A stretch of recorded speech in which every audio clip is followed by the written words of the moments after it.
Welcome to Masmédiá number 2. Vítajte v druhom videu téme Masmédiá. Zameriame sa na rozdiely medzi televíziou a rádiom. Talk about the radio and the TV. Teda treba porozprávať o rádiách a televízii. When compared, what are the pros and cons of listening to the radio and watching TV? Keď porovnáme, aké sú výhody a nevýhody počúvania rádia alebo pozerania televízie, give examples of some Slovak and British radio and TV stations. Treba dať príklady nejakých slovenských a britských rádií a televíznych staníc. Najskôr však, ako poviete, udalosti alebo dianie vo svete. It's world affairs.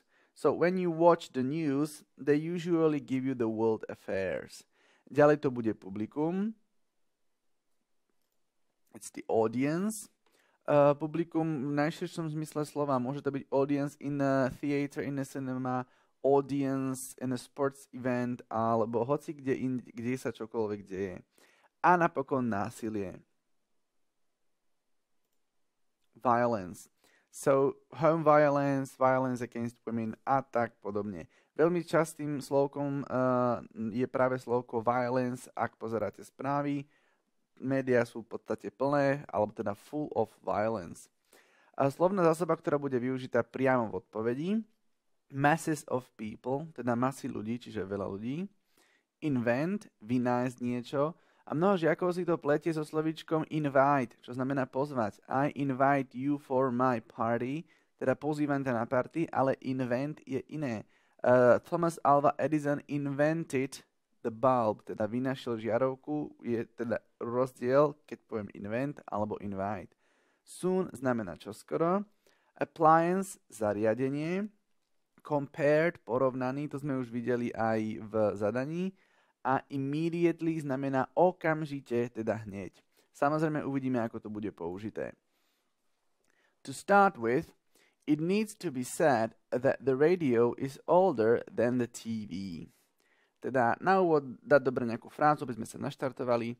Teda na začiatok musí byť povedané, že rádio je staršie ako televízia.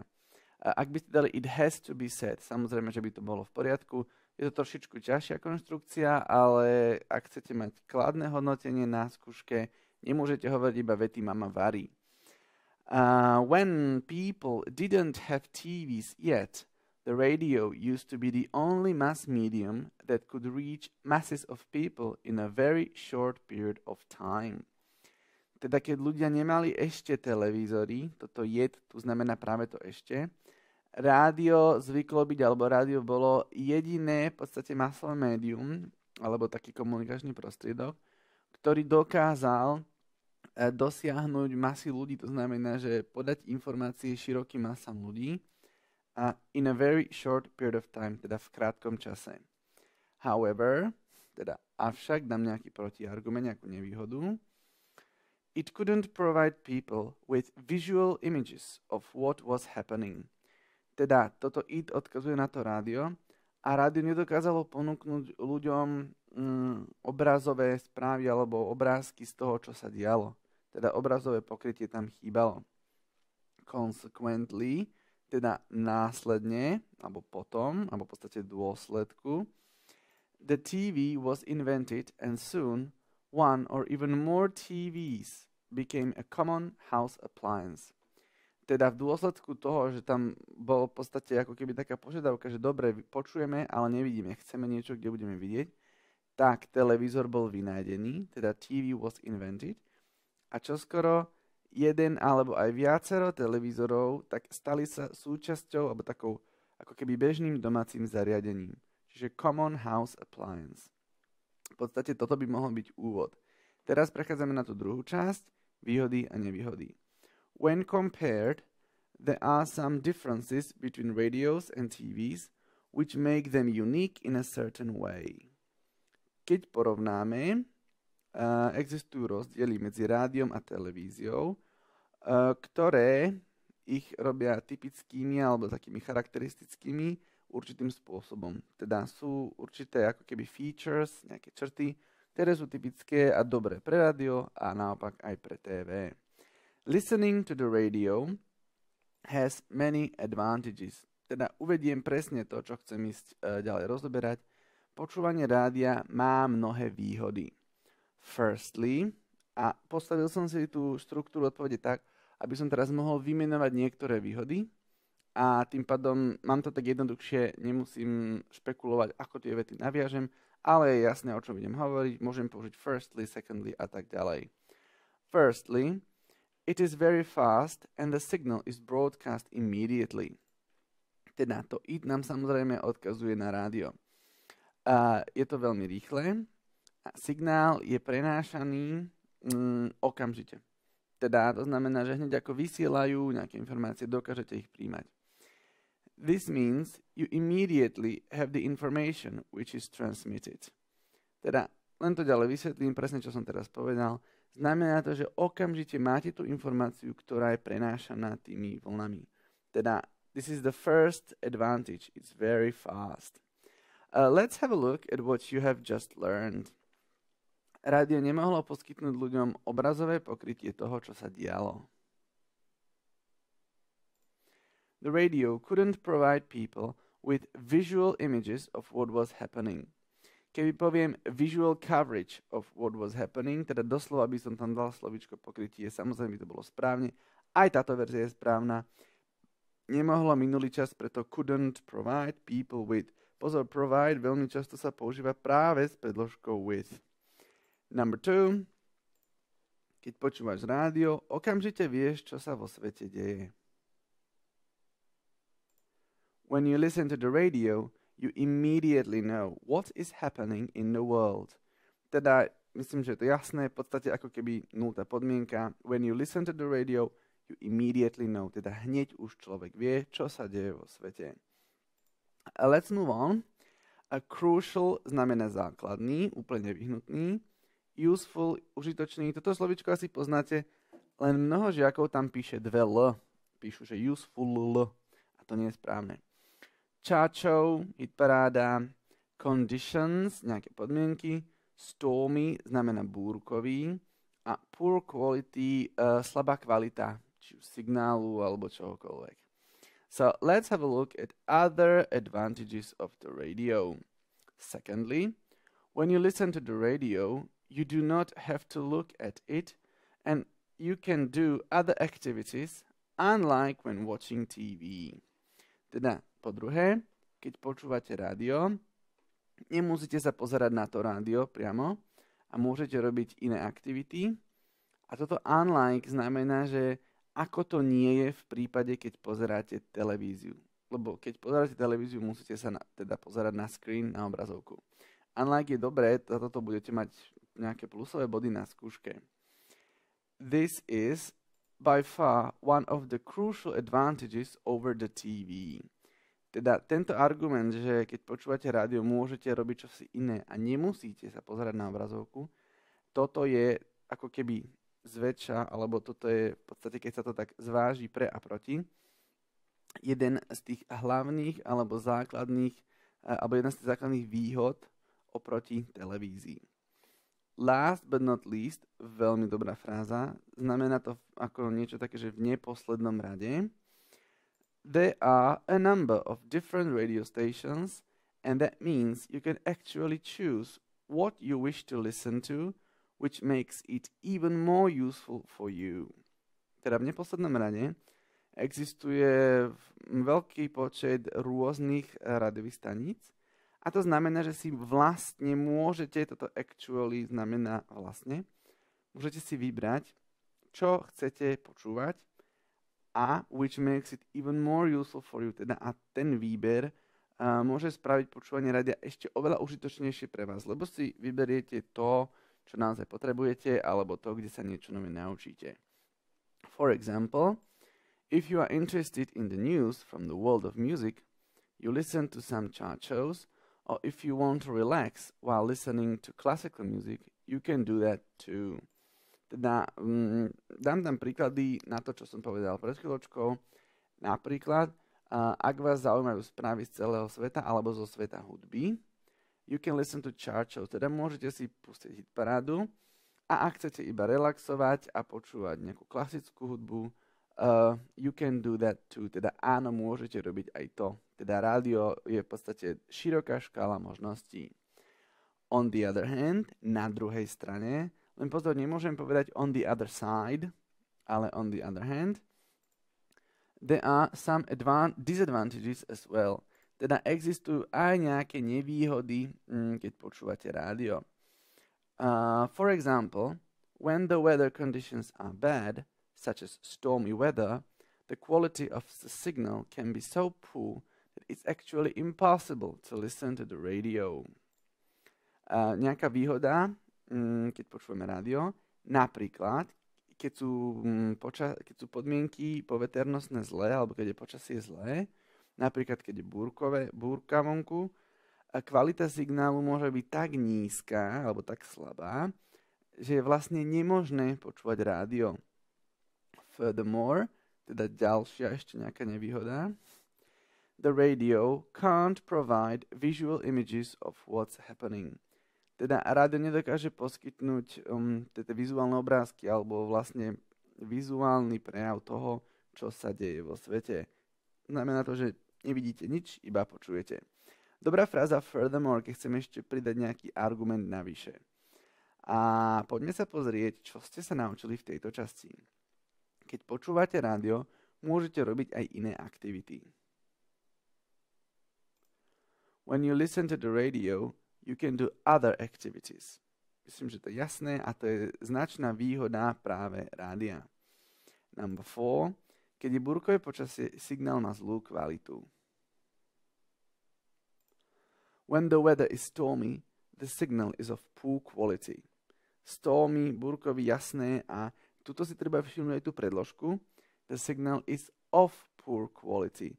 Jasné, môžem povedať, že the signal has poor quality, to je také slovenské. Toto je anglickejšie. The signal is of poor quality a je to samozrejme správne. In the final part naučíme sa coverage, pokrytie, immediate, okamžitý, ako pridávne meno, experiences, ako zážitky. Keby to bolo v jednotnom čísle ako experience, mohlo by to znamenať aj skúsenosť. Ale máme tu plurál, preto sú to zážitky. Similar, podobný, broadcast, vysielať niečo, a aim, zameriavať sa na niečo, aim at. Uvidíme samozrejme, ako to bude použité. In contrast, the TV can provide visual images and even authentic live coverage of what is happening basically anywhere in the world. Teda in contrast, dobrá fráza na uvedenie nejakej inej časti myšlienky. My ideme hovoriť teraz o TV, teda oproti rádiu je to iná myšlienka. Teda in contrast, televízia dokáže poskytnúť aj obrazový materiál a dokonca autentické živé pokrytie alebo živé vysielanie toho, čo sa deje. V podstate, basically anywhere in the world, teda hoci kde vo svete. This is a huge advantage over the radio, but the immediate disadvantage is that you need to be fixed to the screen and can't do much more. Toto je obrovská výhoda oproti rádiu, že teda vidíte, čo sa deje vo svete, nielen počujete, ale okamžitá nevýhoda, teda hneď ako nejaký protiklad, je taká, že musíte byť ako keby prikovaní, prifixovaní k tej obrazovke a nemôžete robiť už veľa iných vecí, teda ak chcete venovať tú pozornosť televízii. Of course, thanks to the screen, the TV can provide much more entertainment, education and generally better all-round experiences. Samozrejme, vďaka obrazovke, televízia dokáže poskytnúť oveľa viac zábavy, vzdelávania a vo všeobecnosti, toto generally, lepšie, také ucelenejšie zážitky. Lebo vidíte, počujete, viete si to predstaviť. In Slovakia, teda už prechádzam na tú záverečnú časť, we have a number of TV stations and radio stations that broadcast and provide people with similar and different programs. Na Slovensku máme mnoho televíznych staníc a rádiových staníc, ktoré vysielajú a ponúkajú ľuďom podobné alebo aj rôzne iné relácie. Teda program, v slovenčine poviem, že program, a mám na mysli, že Markíza STV, ale v angličtine program znamená vlastne relácia, teda konkrétne už čo pozerám. Program, keď prepínam, tak v angličtine sa to povie channel. The most famous include TV Marquesa, TV Joy, and the national RSTV, previously known as STV. Teda najznámejšie TV programy, alebo teda TV stanice na Slovensku zahrňajú Markizu, Jojku a národnú rádio Slovensko, televízia, rozhlas, čo to je rozhlas a slovenská televízia. Predtým sa to nazývalo STV, poznáme. Some of the best known radio stations include Fun Radio, Radio Express, Radio Jemné melódie and Radio Slovensko, alebo teda Slovak Radio. Niektoré z tých najznámejších rádiových staníc zahrňajú Fun Radio, Radio Express, Jemné melódie a Radio Slovensko. They are, of course, teda ešte dám nejaký iný príklad, že samozrejme áno, existujú more radio stations broadcasting in Slovakia, offering a large variety of different programs aiming at different audience. Teda samozrejme, toto nie je vyčerpávajúci zoznam. Existuje oveľa viac rádiových staníc, ktoré vysielajú na Slovensku a ponúkajú širokú škálu rôznych programov zacielených na rôznych divákov. Teda môžete si pustiť klasickú hudbu, rockovú hudbu, bla bla bla, to poznáte. Dobrá fráza je práve táto there are of course, ako tým sami vyjadríte aj váš postoj, že samozrejme, že viem, že je viac, len som ich nechcel všetky vymenovať. A aiming at s predložkou. So, what do we have to remember? Televízia dokáže poskytnúť živé pokrytie dôležitých udalostí. The TV can provide live coverage of important events. Myslím, že jasné. Live coverage, živé pokrytie a udalosti. Pozor na výslovnosť events, prízvuk na druhej časti. Nehovorím events, to je nesprávne. And niektoré najznámejšie rádiové stanice zahrňujú Fun Radio, Radio Express a Jemné melódie. Some of the best known radio stations include Fun Radio, Radio Express and Gentle Melodies. Samozrejme je to názov stanice, nemusí sa to prekladať. Keby chcete, tak Gentle Melodies. And in the final part, influential, vplyvný, provider, poskytovateľ, well-known, dobre známy a napokon broadcast, teda vysielať, čo si myslím, že už poznáte. In Britain, the most famous TV and radio station is the BBC. Teda, keďže v zadaní bolo aj British Radio and TV stations, musíme sa vyjadriť aj k tomu. V Británii najznámejšou televíznou, ale aj radiostanicou je BBC. It stands for British Broadcasting Corporation and BBC provides the well-known BBC World Service, which is a very influential world news provider that broadcasts all over the world. No, veľmi zaujímavá dlhá veta, ale vysvetlím, čo to BBC znamená. BBC skrátka v podstate znamená British Broadcasting Corporation, to je britská vysielacia spoločnosť, ak chcete. A BBC ponúka well-known, to je akože široko, ďaleko, svetoznáme, World Service, teda to sú tie správy, ktoré idú non-stop. A is a very influential world news provider, teda BBC je veľmi vplyvným, influential, provider je poskytovateľ a world news teda poskytujú svetové správy, pokrývajú dianie naozaj v každom kúte planéty a preto sú influential, vplyvní, lebo broadcast all over the world, lebo vysielajú v podstate všade vo svete, teda all over the world fráza znamená po celom svete a práve preto je BBC také najznámejšie. Samozrejme, britských staníc je strašne veľa aj televíznych, aj rádiových, ale stačí, keď spomenieme to najdôležitejšie, to, čo teda ľudia poznajú vo svete, a to je práve to BBC. Thanks for watching this video and good luck in your exams.